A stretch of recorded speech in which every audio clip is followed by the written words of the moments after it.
everybody, and welcome to Movie Recaps with Brit. Today, we will be taking a look at a movie titled Unstoppable. Without further ado, let's get started. The movie starts by showing a brief view of stationary diesel trains during the opening credits. Then, it proceeds with depicting two train yards operated by the Allegheny and West Virginia Railroad, AWVR, in different parts of Pennsylvania. In the northern region of Pennsylvania, specifically at the Fuller Yard, kids arrive for a school excursion focusing on railway safety. Simultaneously, in Stanton, a town located in southern Pennsylvania, Will Coulson wakes up and observes his wife secretly as she accompanies their son to the school bus. Will tries to contact her, but she declines to respond. Starting his workday, Coulson, a conductor, receives his daily assignments and discovers that he will be collaborating with engineer Frank Barnes, someone he hasn't worked with before.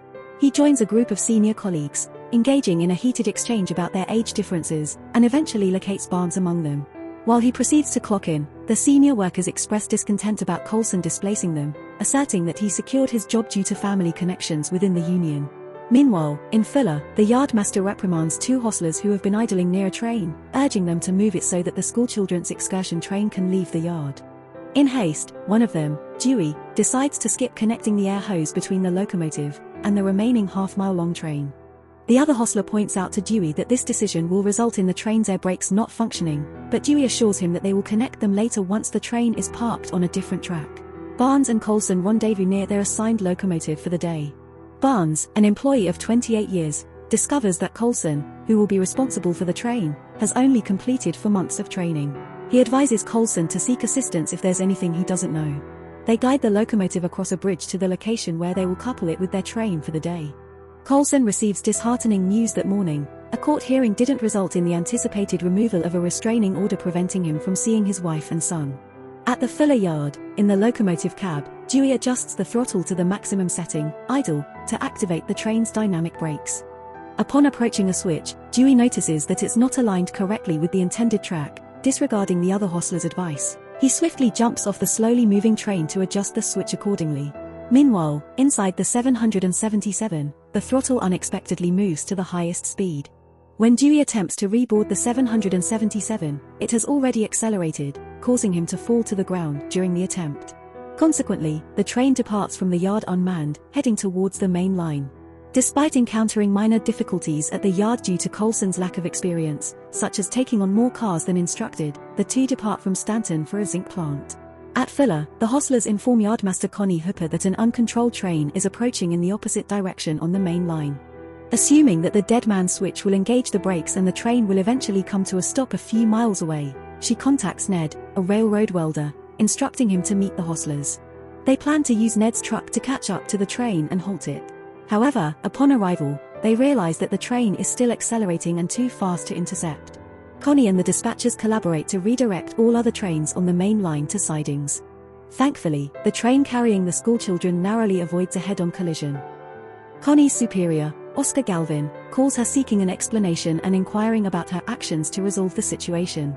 She is currently unable to devise a method to halt the train and initiates contact with the state police to ensure the grade crossings along the track are secured. This precaution is necessary due to the presence of tank cars, carrying hazardous molten phenol on the runaway train. Meanwhile, Barnes and Coulson, on their own train, receive instructions from the dispatcher to move into a siding. However, Barnes indicates that the assigned siding cannot accommodate the train's length. Instead, he inquires about the availability of a clear RIP track further ahead. Connie proposes derailing the train in a sparsely populated farmland area as a cost-effective solution, but Galvin dismisses the idea, believing that stopping the train is still achievable. During an emergency meeting of railroad executives, an alternative plan is approved, although Galvin keeps Connie in the dark about its details. The train's journey becomes a media spectacle, with helicopters providing continuous coverage on television and reporters stationed at crossings in small towns. As the train gains velocity, it collides with a horse trailer obstructing the tracks at a junction. The company's strategy involves deploying a tandem of locomotives ahead of the runaway train to slow it down. Simultaneously, a former U.S. Marine named Ryan Scott attempts to board the locomotive of the runaway from a helicopter. Unfortunately, this plan fails, resulting in the tragic demise of another experienced engineer called Judd Stewart. In another attempt, the police choose to activate the safety switch on the locomotive side using close-range shotgun at a grade crossing. However, they cease firing when they realize the switched proximity to the fuel tank, recognizing the potential danger. Using a state trooper's radar gun, the train's speed is recorded at 71 miles per hour. Just in time, Barnes and Coulson manage to reach the RIP track before the runaway train crashes into the rear of their own train. While passing, Barnes notices that the coupling on the last car of the runaway train is open. He decides to engage reverse on their locomotive and pursue the runaway. Initially hesitant, Coulson eventually joins Barnes in the pursuit. Despite Galvin's insistence for Connie to intervene, she refuses. An additional attempt to stop the train using derailleurs in a small town proves unsuccessful due to the train's excessive weight and speed. As the train approaches Stanton, evacuations commence. It traverses the town along an elevated curve, where at its current speed, it is expected to derail. If the train fails to stop, there is a risk of it colliding with a fuel oil tank farm, resulting in a significant environmental catastrophe. Barnes and Coulson manage to reach the runaway train. Following a manual coupling of their locomotive to the train, during which Coulson sustains a severe foot injury, they commence slowing down the train using their own brakes. However, their efforts are insufficient. Barnes proceeds to traverse the train, manually setting the brakes on each car. This action gradually decelerates the train, allowing it to navigate the curve without derailing. During this process, the brakes on their locomotive malfunction, and the train begins to accelerate once more. Ned catches up to the train, and Coulson leaps into the back of his truck. Speeding towards their destination, they successfully reach the locomotive, allowing Coulson to enter the cab and bring the train to a halt. Ned and the first responders arrive alongside the now stationary 777, and paramedics attend to Coulson's injured foot.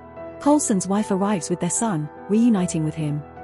Shortly after, Connie arrives to offer her congratulations, while Ned handles the press conference alongside another representative from AWVR. They are surrounded by friends, family, and vehicles from the first responders and news outlets. In the concluding scenes, it is revealed that Barnes receives a promotion and eventually retires with full benefits. Coulson remains contently married, and anticipating the arrival of a second child. He recovers from his injuries and continues his employment with AWVR. Connie attains a promotion to Galvin's VP position, hinting at Galvin's termination due to mishandling the incident, resulting in Stewart's death and financial losses for the railroad. Ryan makes a complete recovery, while Dewey, held accountable for the situation, loses his job and transitions to work in the fast food industry. Thank you for watching our movie recap. While it may seem simple, it actually took a lot of hard work and dedication to produce.